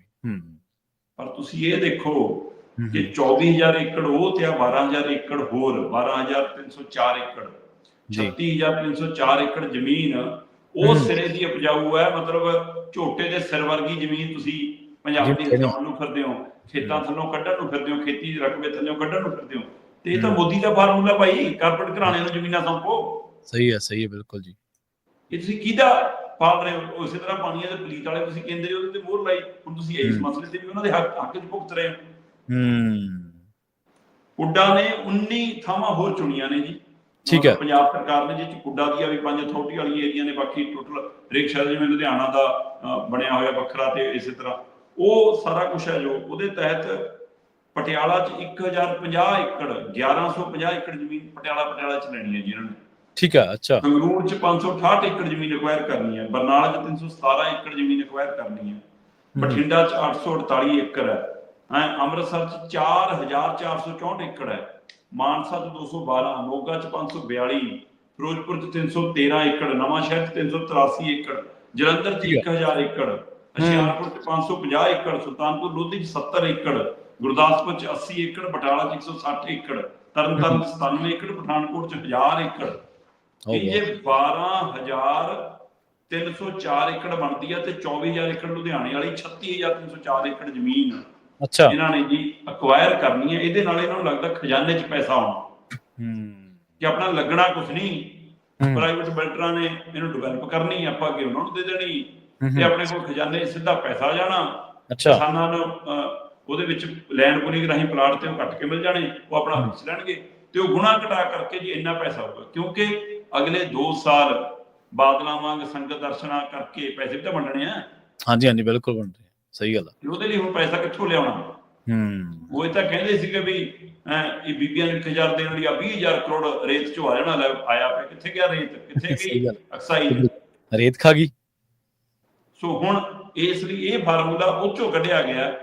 ਇਹ ਫਾਰਮੂਲਾ ਕੈਪਟਨ ਨੂੰ ਵੀ ਸੁਝਾਉਂਦੇ ਸੀ ਸਮੇਂ ਦੇ, ਹਾਣੀ ਆ ਨਿਊ ਚੰਡੀਗੜ੍ਹ ਉਹੀ ਜਿਹੀਆਂ ਜ਼ਮੀਨਾਂ ਅਕਵਾਇਰ ਕਰਕੇ ਉਸਰਿਆ। ਆ ਮੋਹਾਲੀ ਵਾਲੇ ਪਾਸੇ ਜਿਹੜੀ ਡਿਵੈਲਪਮੈਂਟ ਦਿਖਾਉਂਦੇ ਜੀ ਬਹੁਤ ਹੋ ਗਈ, ਇਹ ਸਾਰਾ ਕੈਪਟਨ ਨੂੰ ਵੀ ਇਹੀ ਸਕੀਮਾਂ ਦੇ ਨਾਲ, ਤੇ ਹੁਣ ਉਹੀ ਸਕੀਮਾਂ ਭਗਵੰਤ ਮਾਨ ਉਹਦੇ ਅਫਸਰਾਂ ਨੇ ਰੱਖਤੀਆਂ ਕਿ ਚੋ ਜੀ ਅਸੀਂ ਵੀ ਦਾਣਾ ਚੁਗਾਂਗੇ, ਹੈ ਨਾ, ਤੁਹਾਡੀ ਪਾਰਟੀ ਵੀ ਚੁਗ ਲਵੇ ਤੇ ਸਰਕਾਰ ਦੇ ਖਜ਼ਾਨੇ 'ਚ ਵੀ ਪੈਸੇ ਆ ਜਾਣਗੇ। ਸੋ ਇੱਕ ਪਾਸੇ ਦਾ ਸਰਕਾਰ 'ਚ ਖਜ਼ਾਨਾ ਆ ਕੇ ਉਹਦੇ ਨਾਲ ਪੈਸਾ ਵੰਡ ਕੇ, ਗ੍ਰਾਂਟਾਂ ਫਰੰਟਾਂ ਵੰਡ ਕੇ ਵੋਟਾਂ ਇਕੱਠੀਆਂ ਕਰਨ ਦੀ ਪ੍ਰਕਿਰਿਆ। ਦੂਆ ਜੀ, ਇੱਥੇ ਪਲਾਟ ਜੇ ਜ਼ਮੀਨਾਂ ਦੇਣ ਵਾਲਿਆਂ ਨੂੰ ਮਿਲਣਗੇ ਤਾਂ ਇਹ ਸਕੀਮਾਂ ਸਮਝਾਉਣ ਵਾਲਿਆਂ ਨੂੰ ਵੀ ਮਿਲਣਗੇ ਬਿਲਕੁਲ, ਸਕੀਮਾਂ ਲਿਆਉਣ ਵਾਲਿਆਂ ਨੂੰ ਵੀ ਮਿਲਣਗੇ। ਇਹ ਜਾਂਚ ਕਰਾ ਲਿਓ, ਇਸ ਪੰਜਾਬ 'ਚ ਤਾਂ ਮੰਤਰੀਆਂ ਨੇ ਆਪਣੇ ਰਸੋਈਆਂ ਦੇ ਨਾਮ ਤੇ ਖੱਡਾਂ ਲੈ ਕੇ ਲੁੱਟ ਲੀਆਂ ਸੀ। ਸਹੀ ਤਾਂ ਫਿਰ ਦਿੱਲੀ ਵਾਲੇ ਨੇ ਜਿਹੜੇ ਕਹਿੰਦੇ ਨੇ ਸਾਨੂੰ ਪਤਾ ਪੈਸਾ ਕਿਵੇਂ ਬਣਾਉਣਾ ਹੁੰਦਾ, ਕੇਜਰੀਵਾਲ ਤਾਂ ਛਾਤੀ ਠੋਕ ਕੇ ਕਹਿੰਦਾ ਕਹਿੰਦੇ ਨੇ ਇਸ ਲਈ ਇਹ ਪੈਸਾ ਇਕੱਲਾ ਖਜ਼ਾਨਿਆਂ 'ਚ ਨਹੀਂ ਜਾਊਗਾ, ਇਹ ਖੀਸਿਆਂ 'ਚ ਵੀ ਜਾਊਗਾ। ਬਿਲਕੁਲ। ਤੇ ਇਸ ਲਈ ਇੱਥੋਂ 2027 ਦੇ ਲਈ ਆਪਣੇ ਚੋਣ ਪ੍ਰਚਾਰ ਲਈ ਵੀ ਪੈਸਾ ਕੱਢਿਆ ਜਾਣਾ। ਇਹਦਾ 34-36,000 ਏਕੜ ਚੋਂ ਇਹ ਵੀ ਪਹਿਲੂ ਹੈਗਾ। ਜੀ ਬਿਲਕੁਲ।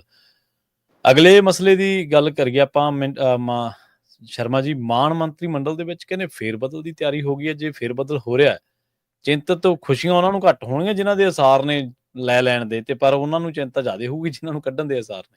ਬਿਲਕੁਲ। ਵੈਸੇ ਤਾਂ ਇਹ ਤੈਅ ਹੀ ਹੈ ਕਿ ਜੇ ਲੁਧਿਆਣਾ ਜਿੱਤ ਗਏ ਫਿਰ ਆਪਾਂ ਸੰਜੀਵ ਅਰੋੜਾ ਨੂੰ ਕੈਬਨਿਟ ਸ਼ਾਮਲ ਕਰਨਾ, ਫਿਰ ਉਸ ਨੂੰ ਵੀ ਫੇਰ ਬਦਲ ਦੀ ਖਬਰ ਵਜੋਂ ਦੇਖ ਸਕਦੇ ਹੋ ਤੁਸੀਂ। ਸਹੀ ਹੈ। ਪਰ ਜੇ ਇੰਨੀ ਉਹ ਖਬਰ ਹੋਵੇ ਫਿਰ ਤੁਹਾਡੀ ਗੱਲ ਦਰੁਸਤ ਹੈ, ਫਿਰ ਚਿੰਤਾ ਨਹੀਂ ਹੁੰਦੀ। ਜੇ ਮੰਤਰੀਆਂ ਨੂੰ ਚਿੰਤਾ ਹੈ ਤੇ ਤੁਹਾਨੂੰ ਮੈਨੂੰ ਫੋਨ ਕਰਕੇ ਪੁੱਛਦੇ ਕਿ ਬਈ ਮੇਰਾ ਨਾਮ ਤਾਂ ਨਹੀਂ ਹੈਗਾ ਹਟਣ ਵਾਲਿਆਂ 'ਚ, ਇਹਦਾ ਮਤਲਬ ਅੰਦਰ ਕੁਛ ਹੈਗੀ ਹੈ। ਜੀ ਸਹੀ ਹੈ। ਅਸਲ 'ਚ ਚੱਲ ਇਹ ਰਿਹਾ ਕਿ ਆਮ ਆਦਮੀ ਪਾਰਟੀ ਦੇ ਅੰਦਰ ਇੱਕ ਟੁੱਟ ਭੱਜ ਬਹੁਤ ਵੱਡੇ ਪੱਧਰ ਤੇ ਹੋ ਰਹੀ ਹੈ। ਉਹਨਾਂ ਦੇ ਵਰਕਰ ਜਿਵੇਂ ਨਿਰਾਸ਼ ਮੀਡੀਆ 'ਚ, ਸੋਸ਼ਲ ਮੀਡੀਆ 'ਚ ਧਰਾਤਲ ਤੇ ਲੀਡਰਾਂ ਨੂੰ ਬੋਲਣ ਲੱਗੇ ਨੇ, ਆਪਣੇ ਹੱਕ ਚੇਤੇ ਆਉਣ ਲੱਗੇ ਨੇ। ਉਹਨਾਂ ਨੂੰ ਹੁਣ ਲੱਗਦਾ ਕਿ 2 ਸਾਲ 'ਚ ਹੁਣ ਜੇ 3 ਸਾਲਾਂ 'ਚ ਊਂਠ ਦਾ ਬੁੱਲਣ ਡਿੱਗਿਆ, ਹੁਣ ਵੀ ਸਾਡੇ ਕੰਨੀ ਡਿੱਗਣਾ। ਇਸ ਲਈ ਫਿਰ ਉਹ ਹੁਣ ਹੱਥ ਪੈਰ ਮਾਰਨ ਲੱਗੇ ਨੇ। ਉਹਦੇ ਵਿੱਚੋਂ ਫਿਰ ਇਹ ਕੁਝ ਮਤਲਬ ਕਿ ਜਿਵੇਂ ਰੂੰਗਾ ਵੰਡਣ ਲੱਗੇ ਨੇ ਕਿ ਚਲੋ ਜੀ ਤੈਨੂੰ ਉਪ ਪ੍ਰਧਾਨ ਲਾਤਾ, ਤੈਨੂੰ ਜਨਰਲ ਸੈਕਟਰੀ ਲਾਤਾ, ਤੈਨੂੰ ਮੈਂਬਰ ਲਾਤਾ, ਤੈਨੂੰ ਚੇਅਰਮੈਨ ਲਵਾ ਦਿੰਦੇ, ਆਹ ਕਰ ਦਿੰਦੇ ਆ। ਪਰ ਸੱਚਾਈ ਤਾਂ ਇਹ ਹੈ ਕਿ ਸਾਰਾ ਕੰਟਰੋਲ ਤਾਂ ਦਿੱਲੀ ਵਾਲਿਆਂ ਦੇ ਹੱਥ ਹੈ ਜੀ। ਸਾਰੇ ਫਿਲੇ ਤਾਂ ਦਿੱਲੀ ਵਾਲੇ ਦੇ ਐਡਜਸਟ ਹੋ ਰਹੇ ਨੇ, ਤਨਖਾਹਾਂ ਭੱਤਿਆਂ ਵਾਲੇ ਥਾਵਾਂ ਤੇ ਉਹ ਐਡਜਸਟ ਨੇ, ਖਜ਼ਾਨਿਆਂ ਦੀ ਨਿਗਾਹ ਤੇ ਉਹ ਐਡਜਸਟ ਨੇ, ਤਹਿਸੀਲਦਾਰਾਂ ਦੇ ਸਿਰ ਤੇ ਉਹ ਬੈਠੇ ਨੇ, ਮੰਤਰੀਆਂ ਨਾਲ OSD ਉਹ ਲੱਗੇ ਨੇ, ਮੋਟੀਆਂ ਤਨਖਾਹਾਂ, ਘਰ ਬਾਰ ਸਾਰਾ ਕੁਝ। ਹਰੇਕ ਬੰਦਾ ਆਪਣੀ ਲੇਬਰ ਨਾਲ ਲੈ ਕੇ ਆ ਰਿਹਾ। ਸਹੀ ਹੈ। ਤੇ ਇਹ ਸਾਰੇ ਕੰਟਰੋਲ ਦੇ ਵਿੱਚ ਹੁਣ ਕਹਿੰਦੇ ਜੀ ਕਿ 2 ਪੋਸਟਾਂ ਖਾਲੀ ਪਈਆਂ ਨੇ ਅਜੇ ਮੰਤਰੀ ਮੰਡਲ ਦੀਆਂ। ਤੇ ਪ੍ਰਵੀਨ ਜੀ 1-2 ਖਾਲੀ ਰੱਖਣ ਦਾ ਮਤਲਬ ਇਹ ਹੁੰਦਾ ਕਿ MLA ਲੱਗੀ ਜਾਵੇ ਕਿ ਮੇਰੀ ਵੀ ਵਾਰੀ ਆਊਗੀ। ਜੀ ਸਹੀ ਹੈ। ਤੇ ਜੇ ਤਾਂ ਪੋਸਟਾਂ ਭਰਨ ਦੀ ਗੱਲ ਹੋਵੇ ਤਾਂ ਇੱਕ ਤਾਂ ਉਮੀਦ ਸੰਜੀਵ ਅਰੋੜਾ ਕਰੇ ਕਿ ਜੇ ਮੈਂ ਜਿੱਤਿਆ ਤਾਂ ਮੈਂ ਬਣ ਜੂ ਤੇ ਮੇਰੀ ਪੋਸਟ ਖਾਲੀ ਹੋ, ਉੱਥੇ ਕੇਜਰੀਵਾਲ ਜਾਂ ਕੋਈ ਹੋਰ ਚੱਲ ਜੂ। ਇਹ ਤਾਂ ਜਿੱਤ ਹਾਰ ਤੇ ਤੈਅ ਆ। ਪਰ ਜਿਹੜੇ ਮੌਜੂਦਾ MLA ਹੈਗੇ ਨੇ ਉਹਨਾਂ ਨੂੰ ਜੇ ਐਡਜਸਟ ਕੀਤਾ ਜਾਂਦਾ ਤਾਂ ਫਿਰ 2 ਨੂੰ ਬਣਾ ਲਓ ਭਾਈ। ਸਹੀ ਹੈ। ਪਰ ਜਦੋਂ ਵਿਭਾਗਾਂ ਦਾ ਆਦਾਨ ਪ੍ਰਦਾਨ ਹੋਊ, 1-2 ਮੰਤਰੀ ਸੰਤਰੀ ਬਾਹਰ ਅੰਦਰ ਹੋਣਗੇ, ਫਿਰ ਜਿਹੜੇ ਮੌਜੂਦਾ ਬਣੇ ਨੇ ਉਹਨਾਂ ਦਾ ਫਿਕਰ ਤਾਂ ਹੈਗਾ ਹੀ ਹੈਗਾ ਜੀ, ਨੀਂਦ ਉੱਡੀ ਹੈ। ਪਰ ਮੰਨਿਆ ਜਾ ਰਿਹਾ ਜੂਨ ਦੇ ਆਖਰੀ ਹਫ਼ਤੇ, ਜੁਲਾਈ ਦੇ ਪਹਿਲੇ ਹਫ਼ਤੇ ਮਾਨ ਦੇ ਮੰਤਰੀ ਮੰਡਲ 'ਚ ਫਿਰ ਬਦਲ ਹੋ ਸਕਦਾ। ਹਾਂ, ਇਹ ਵੀ ਸੰਭਵ ਹੈ ਕਿ ਆਉਂਦੇ ਦਿਨਾਂ 'ਚ ਕੇਜਰੀਵਾਲ ਤੇ ਭਗਵੰਤ ਮਾਨ ਸੰਜੀਵ ਅਰੋੜਾ ਦੀ ਬਾਂਹ ਫੜ ਕੇ ਲੁਧਿਆਣਾ 'ਚ ਵੋਟਾਂ ਮੰਗਦੇ ਇਹ ਗੱਲ ਕਹਿਣ ਕਿ ਇਹਨੂੰ ਜਿਤਾ ਦਿਓ, ਮੰਤਰੀ ਬਣਾ ਦਿਆਂਗੇ, ਮੰਤਰੀ ਵੀ ਸ਼ਹਿਰੀ ਵਿਕਾਸ ਦਾ, ਮੰਤਰੀ ਵੀ ਉਦਯੋਗ ਦਾ। ਮਤਲਬ ਇਹ ਜਚਾ ਦਾਂਗੇ ਕਿ ਮੰਤਰੀ ਇਕੱਲੇ ਲੁਧਿਆਣੇ ਲਈ ਉਹ ਬਣਾਵਾਂਗੇ। ਸਹੀ ਹੈ। ਬਿਲਕੁਲ। ਉਹ ਭਗਤ ਹੋਰਾਂ ਦੇ ਮੁੰਡੇ ਨੂੰ ਬਣਾਇਆ ਸੀ ਨਾ ਸਥਾਨਕ ਸਰਕਾਰਾਂ ਦਾ ਮੰਤਰੀ, ਜਦੇ ਕਿ ਵਾਅਦਾ ਕੀਤਾ ਸੀ ਲਓ ਜੀ ਬਣਾਤਾ। ਤੇ ਪੁੱਛੋ ਜਲੰਧਰ ਵਾਲਿਆਂ ਨੂੰ, ਚੰਨ ਤਾਰੇ ਧਰਤੀ ਤੇ ਤਾਰਤੇ ਹੋਣੇ ਉਹਨਾਂ ਨੇ, ਤਾਰਤੇ ਹੋਣੇ ਆ। ਸਹੀ ਗੱਲ ਹੈ। ਬਿਲਕੁਲ ਹੈ ਨਾ। 94 MLA ਪਹਿਲਾਂ ਜਿੱਤੇ ਨੇ, ਉਹਨਾਂ ਚੋਂ ਵੀ 16-17 ਮੰਤਰੀ ਬਣੇ ਹੋਏ ਨੇ। ਉਹਨਾਂ ਨੂੰ ਪੁੱਛ ਲਓ ਕਿ ਉਹਨਾਂ ਨੇ ਆਪਣੇ ਆਪਣੇ ਹਲਕਿਆਂ 'ਚ ਕਿੰਨਾ ਕੁਝ ਕਰਤਾ ਭਾਈ, ਜਾਂ ਪੰਜਾਬ 'ਚ ਕੀ ਕਰਤਾ। ਜਿਹੜੇ ਗੱਲ ਉਹਨਾਂ ਨੇ ਲਾਤੇ ਉਹ ਗੱਲ ਸੰਜੀਵ ਅਰੋੜਾ ਲਾ ਦੂਗਾ। ਸਹੀ ਹੈ। ਪਰ ਇਹ ਵੀ ਤਿਆਰੀ ਹੈਗੀ ਹੈ ਕਿ ਇੰਜਨ ਨੂੰ ਲਾਂਚ ਕਰਾਂਗੇ ਸ਼ਹਿਰੀ ਵਿਕਾਸ ਤੇ ਉਦਯੋਗ ਨਾਲ, ਕਿ ਉਦਯੋਗ ਵੀ ਲੁਧਿਆਣੇ ਨਾਲ ਜੋੜ ਦਾਂਗੇ, ਸ਼ਹਿਰ ਵੀ ਲੁਧਿਆਣੇ ਨਾਲ ਜੋੜ ਦਾਂਗੇ, ਤੇ ਏਦਾਂ ਵੋਟਾਂ ਪੈ ਜਾਣਗੀਆਂ। ਤਾਂ ਚਲੋ ਜੀ ਜੋ ਮਰਜ਼ੀ ਹੋਵੇ, ਪਰ ਕੈਬਨਿਟ 'ਚ ਫੇਰ ਬਦਲ ਤੈਅ ਆ। ਅੱਛਾ। ਤੇ ਇਹ ਜਿੱਤ ਹਾਰ ਤੋਂ ਬਿਨਾਂ ਵੀ ਹੋਣਾ ਹੁਣ, ਕਿਉਂਕਿ ਇਹਨਾਂ ਨੂੰ ਲੱਗਦਾ ਕੁਝ ਹੋਰ ਐਡਜਸਟਮੈਂਟਾਂ ਕਰੋ, ਨਹੀਂ ਤਾਂ ਰੋਸਾ ਵੀ ਵੱਧਦਾ ਜਾਵੇ। ਸਹੀ ਹੈ ਜੀ।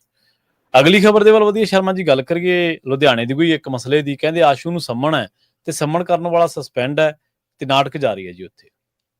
ਇਹ ਨਾਟਕ ਤਾਂ ਜੀ 19 ਤਰੀਕ ਨੂੰ ਸ਼ਾਮ ਨੂੰ ਵੋਟਾਂ ਪੈਣ ਤੱਕ ਚੱਲਣਾ। ਸਹੀ ਹੈ। ਬਿਲਕੁਲ। ਵੈਸੇ ਤਾਂ 17 ਤਰੀਕ ਨੂੰ ਸ਼ਾਮ ਨੂੰ 5 ਵਜੇ ਚੋਣ ਪ੍ਰਚਾਰ ਖਤਮ ਹੋ ਜਾਣਾ, ਪਰ ਇਹ ਨਾਟਕ ਦਾ ਪਰਦਾ ਨਹੀਂ ਡਿੱਗਣਾ 19 ਤਰੀਕ ਤੱਕ ਵੋਟਾਂ ਪੈਣ ਤੱਕ। ਨਾਟਕ ਚੱਲਣੇ ਆ, ਜੇ ਬਹੁਤ ਨਾਟਕ ਹੋਣਗੇ ਹੇਠਲੇ ਪੱਧਰ ਤੇ, ਗਲੀ ਮਹੱਲੇ ਵਾਲੇ ਪੱਧਰ ਤੇ ਕਈ ਤਰ੍ਹਾਂ ਦੇ ਨਾਟਕ ਹੁੰਦੇ ਜਿਹੜੇ ਸੁਰਖੀਆਂ ਨਹੀਂ ਬਣਦੇ, ਪਰ ਇਹ ਵੱਡਾ ਮਸਲਾ ਸੀ, ਸੁਰਖੀ ਬਣ ਗਿਆ। ਹੋਇਆ ਇਹ ਕਿ ਭਾਰਤ ਭੂਸ਼ਣ ਆਸ਼ੂ ਨੂੰ ਵਿਜੀਲੈਂਸ ਦਾ ਨੋਟਿਸ ਆਇਆ ਕਿ 2400 ਕਰੋੜ ਦਾ ਇੱਕ ਘਪਲੇ ਦਾ ਤੁਹਾਡੇ ਤੇ ਸਵਾਲ ਖੜਾ ਜੀ, ਆਜੋ ਜੀ, ਅੱਜ ਹੀ ਆਜੋ, 6 ਤਰੀਕ ਨੂੰ ਇਹ ਪੇਸ਼ ਹੋਵੋ ਜੀ। ਲੰਘੇ ਕੱਲ ਉਹਨਾਂ ਨੂੰ ਨੋਟਿਸ ਮਿਲ ਗਿਆ ਵਿਜੀਲੈਂਸ ਦੇ SSP ਦੇ ਆਧਾਰ ਤੇ, ਕਹਿੰਦੇ ਨੋਟਿਸ ਆ ਗਿਆ ਤੇ ਜੀ ਮੀਡੀਆ 'ਚ ਮੁੱਦਾ ਬਣ ਗਿਆ, ਦੇਖੋ ਜੀ ਸਰਕਾਰ ਉਮੀਦਵਾਰ ਨੂੰ ਤੰਗ ਕਰਦੀ ਹੈ ਜੀ, ਜਾਣ ਕੇ ਪਰੇਸ਼ਾਨ ਕਰਦੀ ਹੈ ਜੀ, ਉਹਨੂੰ ਦਾਗੀਦਾਰ ਬਣਾ ਦਿੰਦੀ ਹੈ। ਠੀਕ ਹੈ, ਭਾਰਤ ਭੂਸ਼ਣ ਆਸ਼ੂ ਕਈ ਵਿਵਾਦਾਂ 'ਚ ਘਿਰੇ ਨੇ, ਕਈ ਘਪਲਿਆਂ ਦੇ ਸਵਾਲਾਂ 'ਚ ਘਿਰੇ ਨੇ, ਅੰਦਰ ਬਾਹਰ ਹੁੰਦੇ ਰਹੇ ਨੇ, ਇਹਨਾਂ ਅਦਾਲਤੀ ਰਾਹਤ ਦੇ ਸਿਰ ਤੇ ਬਾਹਰ ਨੇ, ਤੇ ਉਹਨਾਂ ਦੇ ਗੁੱਸੇ ਨੂੰ ਲੈ ਕੇ, ਉਹਨਾਂ ਦੇ ਰੋਸੇ ਨੂੰ ਲੈ ਕੇ, ਉਹਨਾਂ ਦੇ ਬੋਲਾਂ ਨੂੰ ਲੈ ਕੇ ਵੀ ਕਈ ਤਰ੍ਹਾਂ ਦੇ ਮੁੱਦੇ ਨੇ। ਸੋ ਇਹ ਸਾਰੀ ਪ੍ਰਕਿਰਿਆ 'ਚ ਜਦੋਂ ਇਹ ਸੰਮਣ ਆਏ ਹੋਣਗੇ, ਜਦੋਂ ਇਹ ਨੋਟਿਸ ਆਇਆ ਹੋਊਗਾ, ਤਾਂ ਲੋਕਾਂ ਨੂੰ ਲੱਗਿਆ ਹੋਊਗਾ ਕਿ ਠੀਕ ਆ ਬਈ, ਕੋਈ ਹੋਰ ਮਾਮਲਾ ਹੋਊਗਾ ਨਿਕਲਿਆ, ਜਾਂ ਕਈਆਂ ਨੂੰ ਲੱਗਿਆ ਹੋਊਗਾ ਦੇਖੋ ਵੀ ਉਮੀਦਵਾਰ ਦੇ ਕਰਕੇ ਤੰਗ ਕਰਦੇ ਨੇ ਕਿ ਉਹਦੀ ਹਵਾ ਬਣ ਰਹੀ ਹੈ। ਪਰ ਜਦੋਂ ਉਸ ਸੰਮਣ ਭੇਜਣ ਵਾਲੇ SSP ਨੂੰ ਪੰਜਾਬ ਸਰਕਾਰ ਸਸਪੈਂਡ ਕਰਦੀ ਆ, ਫਿਰ ਲੋਕ ਕਹਿੰਦੇ ਆਹ ਕੀ ਜਗੋ ਦਿਨ ਵੀ ਬਾਈ, ਲੱਗਦਾ ਤਾਂ ਇਹ ਸੀ ਕਿ ਸਰਕਾਰ ਨੇ ਕਰਾਇਆ, ਫਿਰ ਸਰਕਾਰ ਨੇ ਸਸਪੈਂਡ ਕਿਉਂ ਕੀਤਾ? ਜੀ ਜੀ, ਹੁਣ ਸਰਕਾਰ ਕਹਿੰਦੀ ਵੀ ਅਸੀਂ ਸਸਪੈਂਡ ਤਾਂ ਕੀਤਾ ਕਿ ਭਾਰਤ ਭੂਸ਼ਣ ਆਸ਼ੂ ਤੇ SSP ਦੀ ਜਾਰੀ ਹੈ। ਠੀਕ ਹੈ ਜੀ, ਇਹਨੂੰ DSP ਵੀ ਇਸੇ ਨੇ ਲਵਾਇਆ ਸੀ, ਇਸ ਨਾਲ ਮੁਲਾਕਾਤਾਂ ਕਰਦਾ ਹੈ। ਚੰਦ ਦਿਨ ਪਹਿਲਾਂ ਇਸ ਕੌਂਸਲਰ ਨਾਲ ਮੁਲਾਕਾਤ ਕੀਤੀ ਜੀ, ਤੇ ਸਕ੍ਰਿਪਟ ਘੜੀ ਹੈ ਜੀ, ਕਹਿੰਦੇ ਸਕ੍ਰਿਪਟ ਘੜ ਕੇ ਆਪ ਹੀ ਨੋਟਿਸ ਦਵਾ ਲਿਆ ਤਾਂ ਕਿ ਮੈਂ ਜਾਊਂਗਾ, ਮੇਰੀ ਪੁੱਛਗਿੱਛ ਹੋਊਗੀ, ਮੀਡੀਆ 'ਚ ਖਬਰਾਂ ਲੱਗਣਗੀਆਂ ਤੇ ਲੋਕਾਂ 'ਚ ਮੇਰੇ ਪ੍ਰਤੀ ਸਹਿਮਤੀ ਬਣ ਜੂਗੀ ਕਿ ਮੈਨੂੰ ਤੰਗ ਕਰਦੇ ਆ, ਕਿ ਵੋਟਾਂ ਹਥਿਆਉਣ ਦੀ ਸਾਜ਼ਿਸ਼ ਹੈ ਜੀ। ਕਹਿੰਦੇ ਪਰ ਅਸੀਂ ਇਹ ਸਾਜ਼ਿਸ਼ ਬੇਨਕਾਬ ਕਰਤੀ, ਅਸੀਂ SSP ਸਸਪੈਂਡ ਕਰਤਾ ਕਿ ਉਹਨੇ ਬਿਨਾਂ ਆਪਣੇ ਉੱਪਰਲੇ ਅਫਸਰਾਂ ਅਧਿਕਾਰੀਆਂ ਨੂੰ ਪੁੱਛਿਆ ਇਹ ਨੋਟਿਸ ਜਾਰੀ ਕੀਤਾ। ਇਹ ਸਰਕਾਰ ਦਾ, ਆਮ ਆਦਮੀ ਪਾਰਟੀ ਦਾ ਬਿਆਨੀਆ ਇਹ ਸਿਰਜਿਆ ਜਾ ਰਿਹਾ। ਪਰ ਜੇ ਤੁਸੀਂ ਭਾਰਤ ਭੂਸ਼ਣ ਆਸ਼ੂ ਵਾਲੇ ਪਾਸੇ ਦੇਖੋਗੇ ਤਾਂ ਭਾਰਤ ਭੂਸ਼ਣ ਆਸ਼ੂ ਕਹਿੰਦਾ ਚੱਕੋ ਜੀ ਫੋਟੋਆਂ, ਠੀਕ ਹੈ, ਆਹ ਤਸਵੀਰਾਂ ਨੇ ਜਿਨ੍ਹਾਂ 'ਚ ਸੰਜੀਵ ਅਰੋੜਾ ਅਫਸਰਾਂ ਨਾਲ ਮੀਟਿੰਗਾਂ ਕਰ ਰਿਹਾ ਬਤੌਰ ਉਮੀਦਵਾਰ ਹੁੰਦੇ ਆ, ਜਿਹ 'ਚ SSP ਬੈਠਾ, ਕਿ ਇੱਕ ਪਾਰਟੀ ਦਾ ਉਮੀਦਵਾਰ ਸਿਸਟਮ ਦੀ, ਅਫਸਰ ਦੀ, ਪ੍ਰਸ਼ਾਸਨ ਦੀ ਮੀਟਿੰਗ ਕਿਵੇਂ ਕਰ ਸਕਦਾ? ਸਹੀ ਹੈ ਜੀ, ਬਿਲਕੁਲ। ਤੇ ਇਸ ਲਈ ਕਹਿੰਦੇ ਜੀ ਕਿ ਇਹਦੇ ਹੀ ਹੁਕਮ ਦਿੱਤੇ ਹੋਣਗੇ ਜੀ, ਇਹਨੇ ਕੰਮ ਲਾਏ ਹੋਣਗੇ। ਕਹਿੰਦਾ ਫਿਰ ਦੂਜਾ ਭਾਰਤ ਭੂਸ਼ਣ ਆਸ਼ੂ ਕਹਿੰਦਾ ਜੀ ਆਹ ਵਿਜੀਲੈਂਸ ਦਾ ਮੁਖੀ ਸੀ, ਇਹਨੂੰ ਹੁਕਮ ਦਿੱਤੇ ਸਰਕਾਰ ਨੇ ਕਿ ਭਾਰਤ ਭੂਸ਼ਣ ਆਸ਼ੂ ਨੂੰ ਗ੍ਰਿਫਤਾਰ ਕਰੋ, ਉਹਨੇ ਗ੍ਰਿਫਤਾਰ ਕਰਨ ਤੋਂ ਇਨਕਾਰ ਕਰਤਾ, ਇਹਨੂੰ ਉਹਦੀ ਬਦਲੀ ਕਰਤੀ। ਆਹ ਫਲਾਣਾ ਅਫਸਰ, ਫਲਾਣਾ ਅਫਸਰ, 4-5 ਅਫਸਰਾਂ ਦੇ ਨਾਂ ਗਿਣਾਤੇ, ਇਹਨਾਂ ਦੀਆਂ ਬਦਲੀਆਂ ਤਾਂ ਹੋਈਆਂ, ਇਹਨਾਂ ਨੇ ਮੈਨੂੰ ਗ੍ਰਿਫਤਾਰ ਨਹੀਂ ਕੀਤਾ। ਕਹਿੰਦੇ ਹੋ ਸਕਦਾ SSP ਨੇ ਸੰਮਣ ਤਾਂ ਭੇਜਤੇ ਇਹਨਾਂ ਦੇ ਕਹੇ ਤੇ, ਪਰ ਗ੍ਰਿਫਤਾਰ ਕਰਨ ਤੋਂ ਨਾ ਕਰਤੀ ਹੋਵੇ, ਇਸ ਲਈ ਤਾਂ ਉਹਨੂੰ ਸਸਪੈਂਡ ਕਰਤਾ। ਪ੍ਰਵੀਨ ਜੀ, ਹੁਣ ਜਦੋਂ ਆਪਾਂ ਬਾਹਰੋਂ ਬੈਠ ਕੇ ਦੇਖਾਂਗੇ ਤਾਂ ਆਪਾਂ ਬਹੁਤ ਗੱਲਾਂ ਕਰਾਂਗੇ ਕਿ ਆਹ ਵੀ ਹੋ ਸਕਦਾ, ਆਹ ਵੀ ਹੋ ਸਕਦਾ, ਉਹ ਵੀ ਹੋ ਸਕਦਾ ਜੀ। ਸਹੀ ਹੈ, ਸਹੀ, ਬਿਲਕੁਲ। ਵੋਟਾਂ ਦੇ ਵਿੱਚ ਤੁਹਾਡੇ ਸਾਡੇ ਅਰਥ ਕੱਢਣ ਦਾ ਕੋਈ ਅਰਥ ਨਹੀਂ ਹੈ। ਇਹ ਲੁਧਿਆਣਾ ਪੱਛਮੀ ਦੇ ਵੋਟਰਾਂ ਨੂੰ ਕੀ ਲੱਗੂਗੀ? ਮਨ ਨੂੰ ਗੱਲ, ਸਵਾਲ ਤਾਂ ਉੱਥੇ ਖੜਾ, ਉੱਥੇ ਖੜਾ, ਬਿਲਕੁਲ ਸਹੀ। ਜੇ ਤਾਂ ਉਹਨਾਂ ਨੂੰ ਲੱਗੀ ਕਿ ਧੱਕਾ ਹੋ ਗਿਆ ਭਾਰਤ ਭੂਸ਼ਣ ਆਸ਼ੂ ਨਾਲ, ਫਿਰ ਤਾਂ ਉਹਦੀ ਗੁੱਡੀ ਚੜ ਗਈ। ਸਹੀ ਹੈ। ਜੇ ਉਹਨਾਂ ਨੂੰ ਲੱਗਿਆ ਕਿ ਡਰਾਮੇ ਕਰਦਾ ਭਾਰਤ ਭੂਸ਼ਣ ਆਸ਼ੂ, ਹੈ ਨਾ, ਫਿਰ ਸੰਜੀਵ ਅਰੋੜਾ ਦੀ ਗੱਡੀ ਤਰ ਗਈ। ਸਹੀ ਗੱਲ। ਸੋ ਇਸ ਲਈ ਜੇ ਤਾਂ ਲੋਕਾਂ ਨੂੰ ਲੱਗਿਆ ਕਿ ਸਰਕਾਰ ਵਧੀਕੀ ਕਰ ਰਹੀ ਹੈ ਬਾਈ, ਸਰਕਾਰ ਡਰਾਮੇ ਕਰਦੀ ਹੈ ਨਾ, ਜੇ ਤਾਂ ਲੋਕਾਂ ਦੇ ਗੱਲ ਨੂੰ, ਵੋਟਰਾਂ ਦੇ ਗੱਲ ਨੂੰ ਇਹ ਗੱਲ ਮਨ ਨੂੰ ਲੱਗੀ, ਤਾਂ ਭਾਰਤ ਭੂਸ਼ਣ ਆਸ਼ੂ ਲਈ ਸਹਾਈ ਹੈ ਇਹ, ਹੈ ਨਾ। ਜੇ ਉਹਨਾਂ ਨੂੰ ਇਹ ਲੱਗਿਆ ਕਿ ਭਾਰਤ ਭੂਸ਼ਣ ਆਸ਼ੂ ਤਾਂ ਇਹੋ ਜਿਹੇ ਕੰਮ ਕਰਦਾ ਰਿਹਾ ਜੀ, ਪੁਰਾਣੇ ਵੀ ਰਿਕਾਰਡ ਨੇ, ਉਹਨਾਂ ਦੀ ਗੱਲ ਲੱਗੀ ਕਿ ਲੈ ਵੀ ਹੋਊਗਾ, ਇੱਕ ਹੋਰ ਘਪਲਾ ਹੋਊਗਾ, ਫਿਰ ਗੱਲ ਕਰੀਏ। ਸੋ ਇਹ ਲੋਕਾਂ ਦੇ ਮਨ ਲੱਗਣ ਨੂੰ ਆ। ਸੱਚਾਈ ਚਾਹੇ ਆਸ਼ੂ ਦੀ ਆਪਣੀ ਸ਼ਰਾਰਤ ਹੋਵੇ, ਚਾਹੇ ਸਰਕਾਰ ਦੀ ਆਪਣੀ ਸ਼ਰਾਰਤ ਹੋਵੇ, ਕਿ ਆਪੇ ਪਹਿਲਾਂ ਸੰਮਣ ਖੜਾ ਦਿਓ, ਆਪੇ ਸਸਪੈਂਡ ਕਰ ਦਿਓ, ਆਪੇ ਪਹਿਲਾਂ ਪੰਚਾਇਤ ਅਫਸਰਾਂ ਨੂੰ ਕਹਿ ਦਿਓ ਕਿ ਪੰਚਾਇਤਾਂ ਭੰਗ ਕਰਨ ਦਾ ਹੁਕਮ ਜਾਰੀ ਕਰ ਦਿਓ, ਬਾਅਦ ਚੋਂ ਕਹਿ ਦਿਓ ਅਫਸਰਾਂ ਨੇ ਆਪਣੀ ਮਰਜ਼ੀ ਕਰਤੀ, ਉਹ ਵੀ ਇਹਨਾਂ ਦੇ ਕੰਮ ਰਹੇ ਨੇ ਨਾ। ਤੋ ਇਸ ਲਈ ਜੇ ਇਹ ਹੁਣ ਦੋਵੇਂ ਚੀਜ਼ਾਂ ਜੋ ਮਰਜ਼ੀ ਹੋਵੇ, ਚਾਹੇ ਸਰਕਾਰ ਵਾਲੇ ਪੱਖੋਂ ਸ਼ਰਾਰਤ ਹੋਵੇ, ਚਾਹੇ ਆਮ ਆਦਮੀ ਪਾਰਟੀ ਵਾਲੇ ਪੱਖੋਂ, ਚਾਹੇ ਭਾਰਤ ਭੂਸ਼ਣ ਆਸ਼ੂ ਕਾਂਗਰਸ ਵੱਲੋਂ, ਵੋਟਰਾਂ ਦੇ ਮਨ ਨੂੰ ਗੱਲ ਕੀ ਜੱਚੂਗੀ ਇਹ ਤੈਅ ਕਰੂਗਾ ਜੀ ਕਿ ਹਵਾ ਕਿਹਦੀ ਵਗਦੀ। ਜੀ ਜੀ ਜੀ, ਬਿਲਕੁਲ।